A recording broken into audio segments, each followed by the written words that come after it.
in this chapter, I believe, in the second chapter, we talk about a new commandment and then an old commandment, because that's the only new part of it that you got the example of Jesus.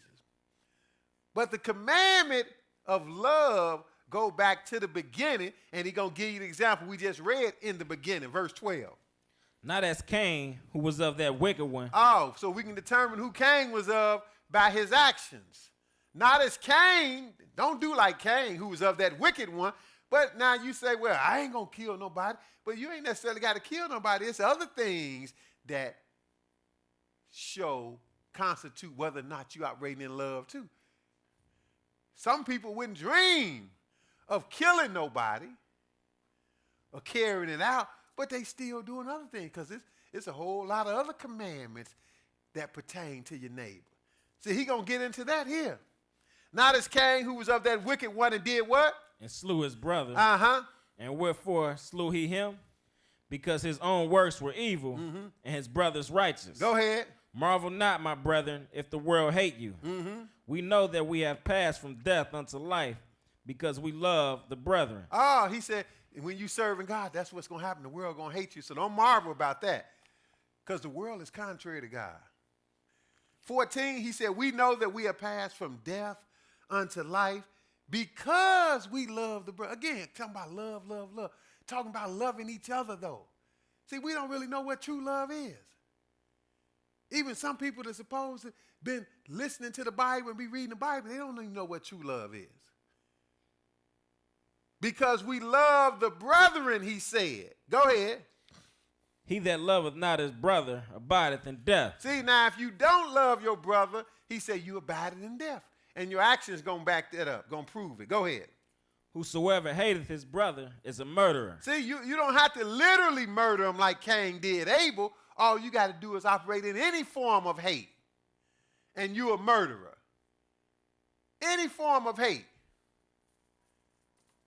You're a murderer and you're not operating it. You're not keeping the second greatest commandment. See, people say, well, I ain't going to kill nobody, but I say anything I want to say to them and talk crazy to them and about them. Look, you still breaking the commandment. Whoso hateth his brother is a murderer. Go ahead. And ye know that no murderer hath eternal life abiding in him. Go ahead. Hereby perceive we the love of God. Oh, this is how we perceive the love of God. What did God do?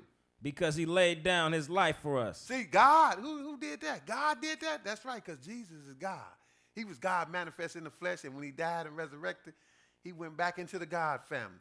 So hereby perceive we the love of God, because he laid down his life. The Father never laid down his life for us. So who is that talking about? None other than Jesus.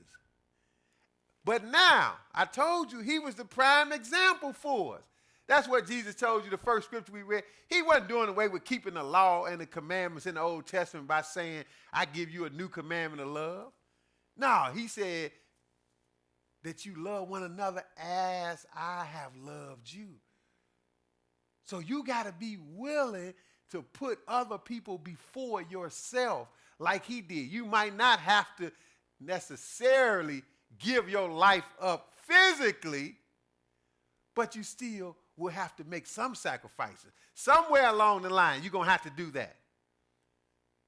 Because your love is going to be tested. That's what it's about. That's why Jesus said, love one another as I have loved you. That's why the second greatest commandment is love your neighbor as yourself. Read that again, verse 16. Hereby perceive we the love of God, because he laid down his life for us. And we ought to lay down our lives for the brethren. Wow. So we ought to do the same thing, huh? Even if it don't come to a physical laying down, it might be in some spiritual sense that you lay down, that you take a back seat. Even somebody say something crazy to you, instead of like you used to, hit them upside the head or even curse them out, you don't even do that. Why? Because you're going to operate in love. You're going to give them the benefit of the doubt. Because if people don't change, if they around people who operating in love and they don't change, they the ones going to be in trouble. They ain't hurt nobody but themselves. So that's why you ain't got to worry about trying to take vengeance and get nobody if they do something to you, because, hey, the Lord going to handle it. Like we got a lesson that said, vengeance is mine. So he said, and we ought to lay down our lives for the brethren. See, this is the real love. Even when people throw love around, nobody's talking about laying down their life no kind of way. They say, I love you in a minute. But then if it's some type of inconvenience for them, that little love been dissipated. Go ahead. But whoso hath this world's good, and seeth his brother hath need, and shutteth up his bowels of compassion for him, how dwelleth the love of God in him? So that's an example. So you got something and you know somebody need it. You see your brother have need, and you shut up your bowels of compassion from him. He said, how do dwell the love of God in him? It don't. Go ahead. My little children, let us not love in word, neither in tongue, but in deed and in truth. See, so we can easily talk love. People want to talk love, but he said, let us not love in word, neither in tongue, but in deed and in truth, because love is going to be spelled by actions. And the actions is going to be that you are willing to sacrifice and put other people before yourself. Even in sometimes it can be something simple. It's just like people get in fights and kill each other sometimes over the simplest things. Could have been stopped a long time ago if either one of them knew about love. Matthew 5.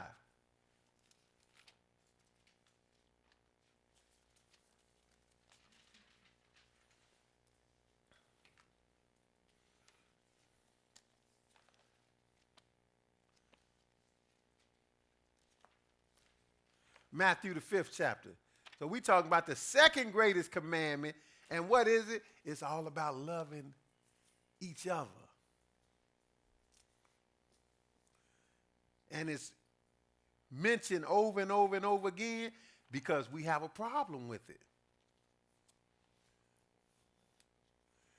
See, some of us might do okay until it come time to have to make a sacrifice for somebody else.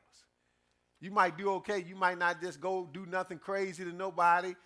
Won't go sleep with nobody's wife. Won't go steal nothing from nobody. Won't go kill nobody. Won't go lie on nobody. Won't covet nothing of theirs. But then you be put in a position where you're going to be inconvenienced for somebody. Then that's when your love is going to be tested. Matthew 5 and 17. But again, all of this about love, the second greatest commandment, it comes from the Old Testament. It comes from the law. It comes from the commandments long ago. It's very old. Matthew 5 and 17. Go ahead. Think not that I am come to destroy the law or the prophets. See, this is what people think. This is what people say, well, Jesus did away with that, or he changed, or he fulfilled it. One kind of way they want to get away from that. And then they kind of make like it's some new brand of love that came out of nowhere. You know, again, like nobody in the old day, like Abel didn't know about love. We just had an example that Cain and Abel both went to serve the Lord, and they both had opportunity to operate in love. One did and one didn't. Cain did not operate in love, and it would not mention anything about him not loving unless he had the opportunity to love. Obviously, God told him. That's why they both made an offering to the Lord. So again, don't let nobody make you think that something just came about in the New Testament that erases all that's in the Old Testament. That's why Jesus said, think not that I am come to destroy the law or the prophets. I am what? I am not come to destroy, but to fulfill. See, he's in line with it. He come to fulfill, and he come to fulfill what he had to do that was written of him. He didn't come to do, your part of love. He came to love himself and do what was written of him. See, that's what people twist it around. They say, oh, he did away with it. Then you read this, they say, well, you know, he fulfilled it all, so we don't have to do nothing. Either way, they're trying to get out of doing anything. No, Jesus fulfilled what was written of him, and then he turned around and told you to follow his example. He said, new commandment I write unto you, that you love one another as I have loved you. Go ahead, 18. For verily I say unto you, till heaven and earth pass, one jot or one tittle shall in no wise pass from the law, till all be fulfilled. So that lets you know it's still good. He didn't fulfill it all. He did what he had to do the first time, and until heaven and earth pass, and no, not the littlest iota is passing from the law. It's all got to be done. So that means the commandments are still good. The commandment, the greatest commandment and the second greatest commandment obviously are still good. Go ahead, 19. Whosoever therefore shall break one of these least commandments. See, even if you want to talk about what some of them unimportant, they least, he's talking about those. He's showing you all of them are still good things. So thou shalt not eat pork, swine, that is still good. Obviously, the 10 Commandments, most people would acknowledge that, except they want to get away from the Sabbath day. The fourth one, remember the Sabbath day to keep it holy. Yeah, that's still good. That's showing love toward God when you do that. That's showing love toward God when you obey him when he said don't eat swine. You ain't going to hurt your neighbor by eating some pork, but you offending God because he told you it's unclean, don't eat it, period. And he going to hurt people in the end who don't obey him. Whosoever therefore shall break one of these least commandments, go ahead. And shall teach men so. And teach men so, go ahead. He shall be called the least in the kingdom of heaven. See, you're in trouble just for the little commandments, let alone the great ones. See, we talking about the second greatest commandment. That's how important it is. You might look down on somebody. You might look down on your neighbor, but you putting yourself in jeopardy for a great commandment. So you have to be careful. Go ahead. But whosoever shall do and teach them, the same shall be called great in the kingdom of heaven. Go ahead. For I say unto you, that except your righteousness shall exceed the righteousness of the scribes and Pharisees, you shall in no case enter into the kingdom of heaven. So you got to have a level of righteousness according to Jesus. It's not that he did it all. People say, well, he fulfilled it all. We don't have to do nothing. What does that mean then? He wants you, he said, except your righteousness exceed the righteousness of the scribes and the Pharisees, you're not going to get in. Go ahead. Ye have heard that it was said by them of old time, thou shalt not kill. Mm-hmm. And whosoever shall kill shall be in danger of the judgment. See, now that's what Cain did. He killed Abel. And then you had the commandments that said thou shalt not kill. And we know point blank that that is not showing love when you murder somebody. We got an example of that. We got direct scripture showing us that. Because Romans 13 said, oh, no man anything but to love one another. For this, thou shalt not steal, thou shalt not commit adultery, thou shalt not kill. So that's not love. But now he's going to take it a step further. See, this shows you how easy you can be out of love. You can be out, you could be breaking the second greatest commandment. We already saw, he said, whatsoever you would the men do to you, do you even so to them.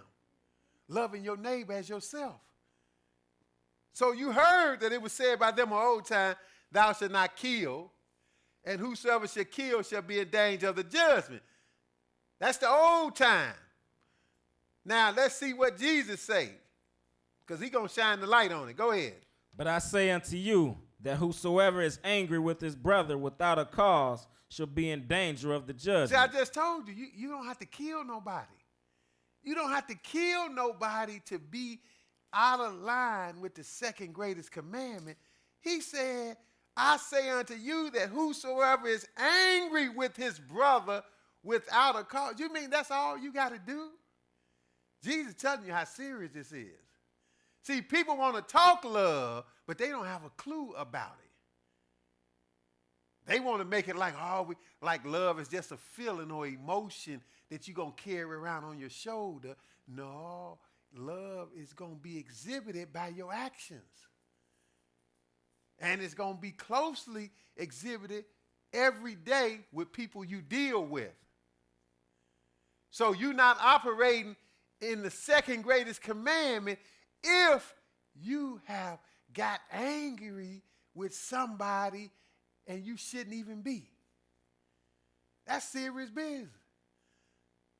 That shows you got to keep your emotions in check. That shows you it's not all about you.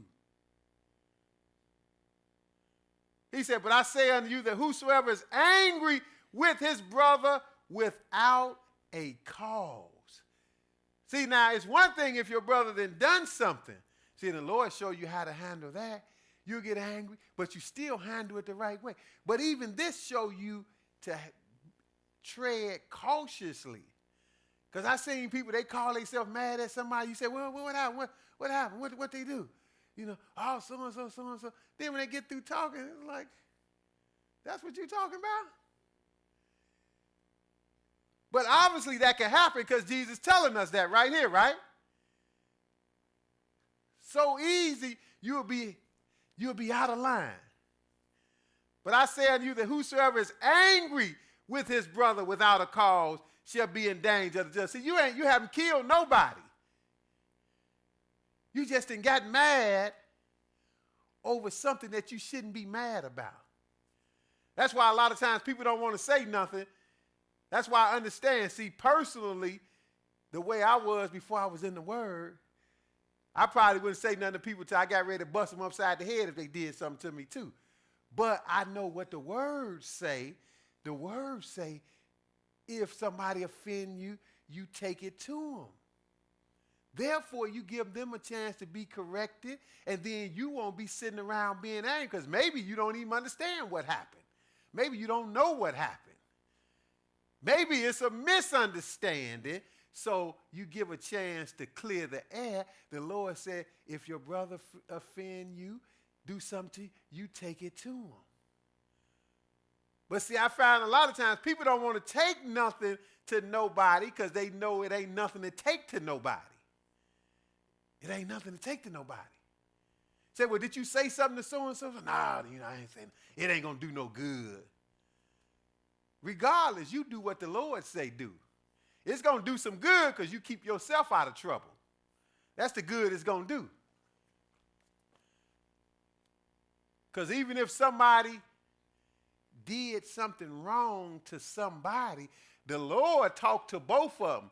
The Lord talked to the wrongdoer who did something wrong to somebody. The Lord said, I deal with him. But the Lord talked to the one that's been wrong. You be careful. Make sure you don't get out of love. The Lord talked to everybody. So read that again. What verse is that, 22? Yep. Go ahead. But I say unto you that whosoever is angry with his brother without a cause shall be in danger of the judgment. See, so that must be pretty easy to do. You can get in trouble. You can be in danger of the judgment real easy because you upset and don't even have no reason to be upset. That's why I learned a long time ago to tread cautiously. Even if I think somebody did something wrong, I make sure before I get bent out of shape. And then I still not going to get bent out of shape. I'm just going to deal with it. I'm just going to take it to him like the Lord tell me to take it to him. But I ain't going to be taking no stuff I can't even prove because now I'm getting myself tied in. Whosoever is angry with his brother without a cause. See, this all falls under the second greatest commandment. You're going to watch yourself that you don't do this. You don't have to go kill nobody. Whosoever is angry, he said, you heard that it was said, thou shalt not kill. Whosoever shall kill shall be in danger of the judgment. But I say unto you, whosoever is angry with his brother without a cause shall be in danger of the judgment. And what else? And whosoever shall say to his brother, Raka, shall be in danger of the council. But whosoever shall say, thou fool, shall be in danger of hell fire. See, he teaching you how to keep the second greatest commandment, even to a higher degree. You're not killing nobody, but you're not even going to disrespect people, even if you think they done something, even if they have done something, because that don't make you no judge and jury if they have done something wrong. Go ahead, 23. Therefore, if thou bring thy gift to the altar, and there rememberest that thy brother hath aught against thee, leave there thy gift before the altar, and go thy way. First be reconciled to thy brother, and then come and offer thy gift. See, this shows you how these commandments go hand in hand. This is the second greatest commandment we're talking about. See, some people, they think they can be out of line with their brothers and sisters, or they could do things wrong, and they could just go head on and serve God, and it's going to be okay. I told you it's written that how can you say you love God and hate your brother? He said, how can you say you love God who you have not seen and hate your brother who you see every day? You can't do that. See, so God is telling you, if you can't operate in the second greatest commandment, that's why Jesus mentioned it when the man only asked for the first greatest. If you can't operate in the second greatest commandment, you can't operate in the first greatest commandment. You can't have one without the other, in other words. That go both ways. That don't mean I can say, well, I'm going to do my neighbor, I'm going to treat my neighbor real good, but when it comes to the first greatest one, I'm going to do what I want to. So on Saturday, the Sabbath day, I'm going to go everywhere, do everything I want to do. I ain't got no time for nobody but me. That's my day. I'm going to have me some fun, do what I want to do. I ain't thinking about God. Well, I'm breaking the first greatest commandment, not loving the Lord because I don't keep his Sabbath day. So you can't have one without the other. You can't say you love God and mistreat or hate your brother. So he said, verse 23, therefore, if thou bring thy gift to the altar. Now you come to offer something to God. And there, right there, while you getting ready to make your offering to the Lord, you feeling all pious and holy and sanctified. You getting ready to make your offering to God. And there rememberest that thy brother hath aught against you. See, God will put stuff on your mind too. God will put it on your mind right then.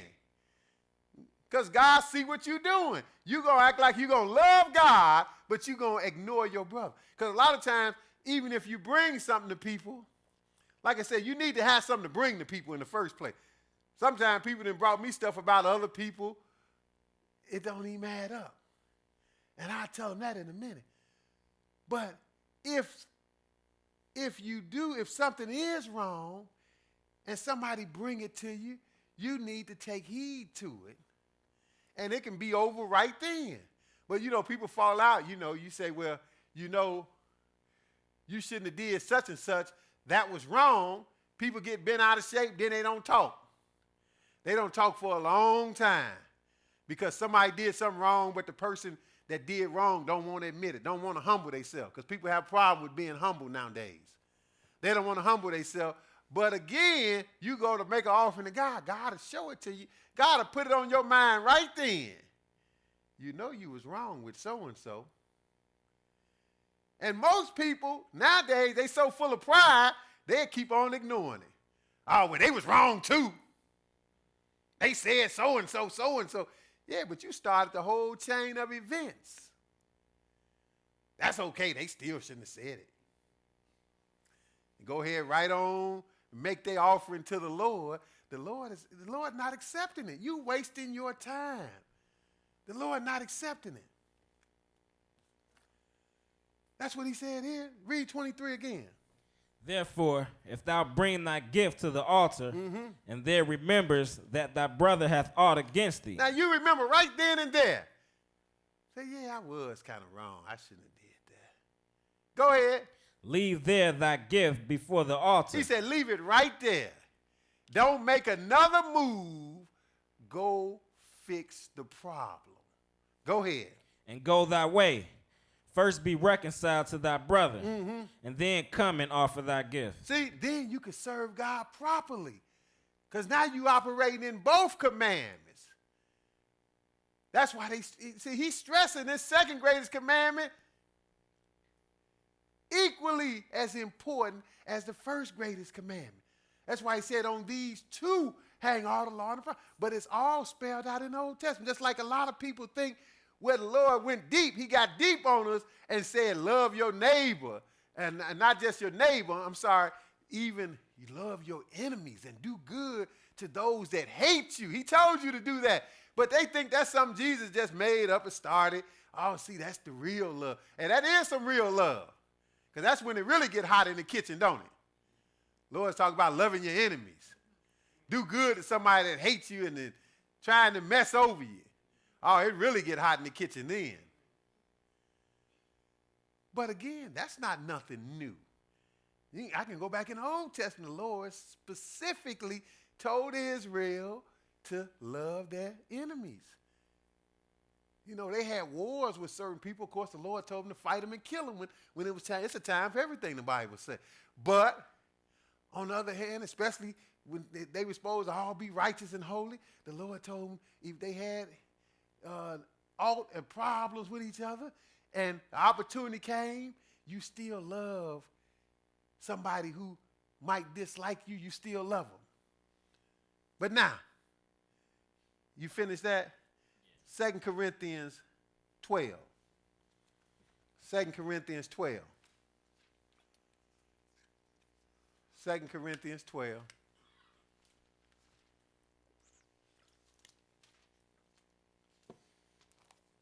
And this one verse here. See what it do? You know, people want to make love so cut and dry, but no, love is, it's a commandment that takes much effort to observe. Takes much effort to observe it. That's why we keep getting warned and warned and warned repeatedly. 2 Corinthians 12.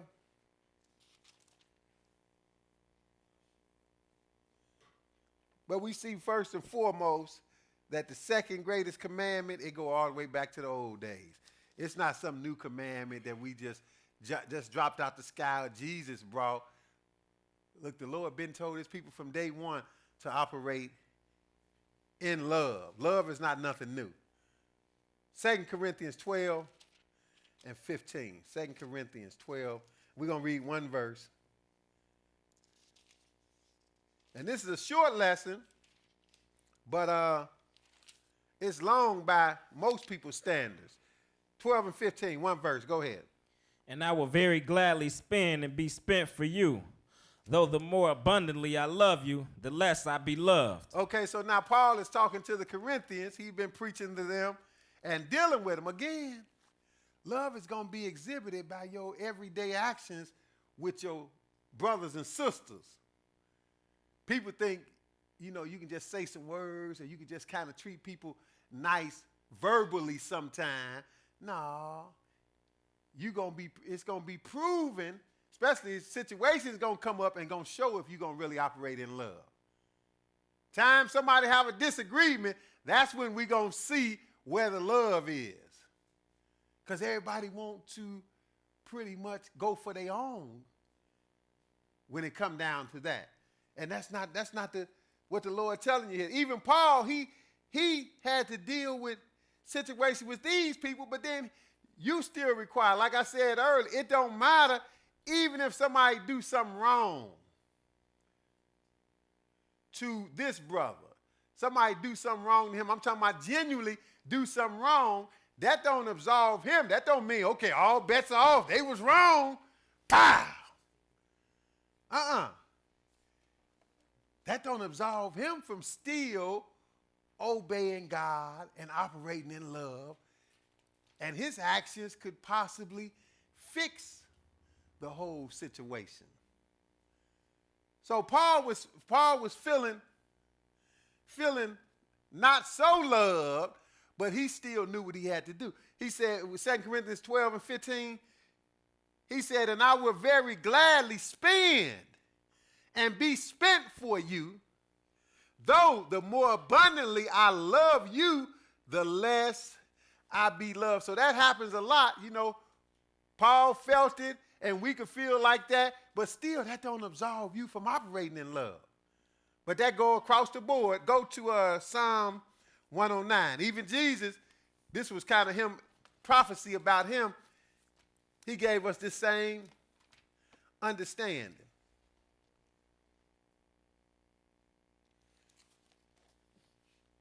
So Paul still understood. He said, though the more abundantly I love you, the less I be loved. He knew that came with the territory, though. Psalm 109. And the thing, like I said earlier, the Bible said vengeance is God's. So we know the Lord going to take care of whatever need to be taken care of. So even if somebody is out of line with me, I don't have to worry about getting myself in trouble with God by doing something to him like I maybe would be thinking in the past. I don't have to worry about that because I know the Lord going to take care of it, and all I got to do is continue to do what the Lord told me to do. Psalm 109.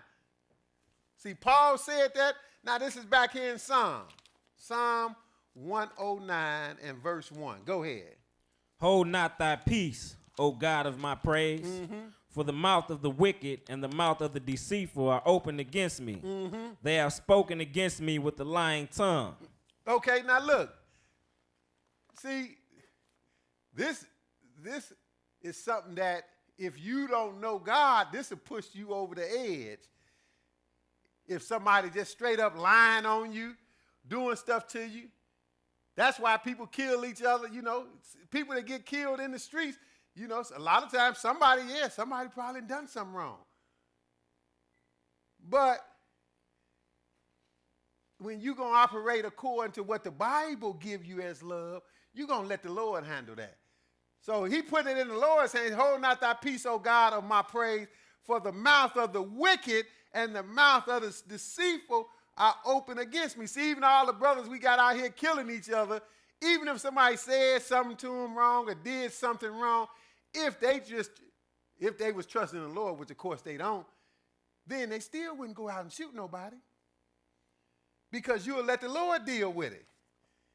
He said, hey, somebody was doing somebody wrong here. He said, the mouth of the wicked and the mouth of the deceitful are open against me. They have spoken against me with a lying tongue. That's serious business. Verse 3. They compassed me about also with words of hatred. See, they compassed me about with words of hatred, he said. Go ahead. And fought against me without a cause. And fought against me without a cause. See, this is actually referring to Jesus. This is what he went through with all these religious hypocrites. But go ahead.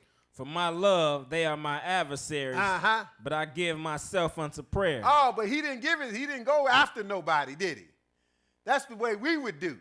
See, the Lord's showing you even when what Jesus said in the first scripture we read, which was John 13, he said that a new commandment I give unto you, that you love one another as I have loved you. So he gave us an example on how to love, even when the going gets tough, how you still supposed to love.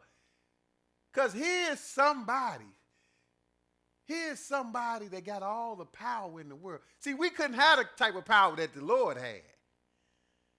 We couldn't have the type of power, because first person get on our nerve,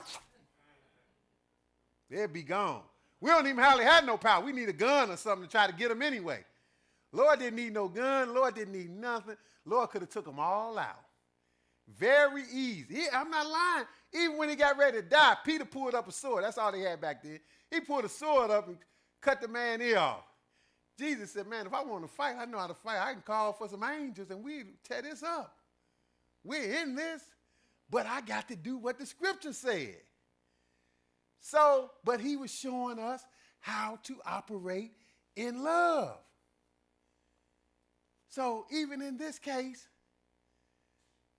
he said, for my love, verse 4, for my love, I'm operating in love. This is really a prophecy about Jesus.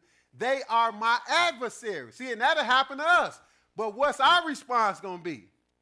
See, if you're trying to do some good and somebody come out doing, or you don't even have to be trying to do no good, somebody just come against you, we'll be ready to do somebody in. But he said what? I give myself to what? But I give myself unto prayer. Verse 5.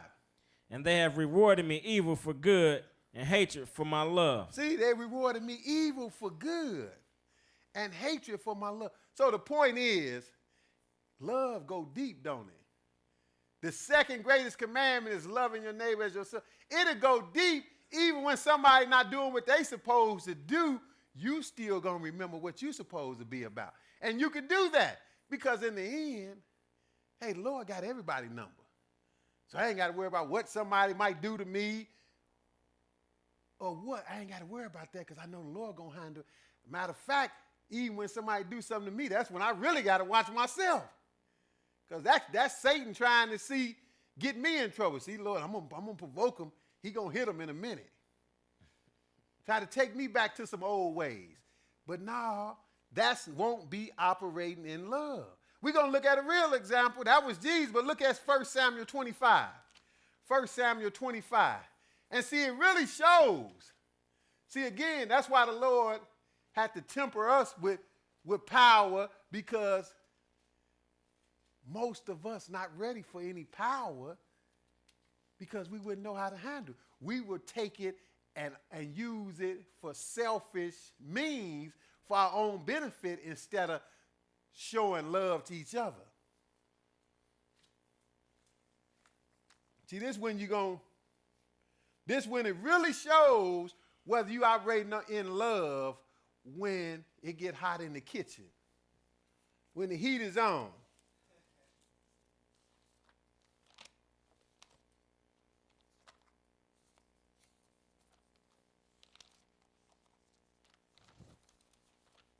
First Samuel 25 and 10. 1 Samuel 25 and 10. 1 Samuel 25 and 10. Okay, go ahead.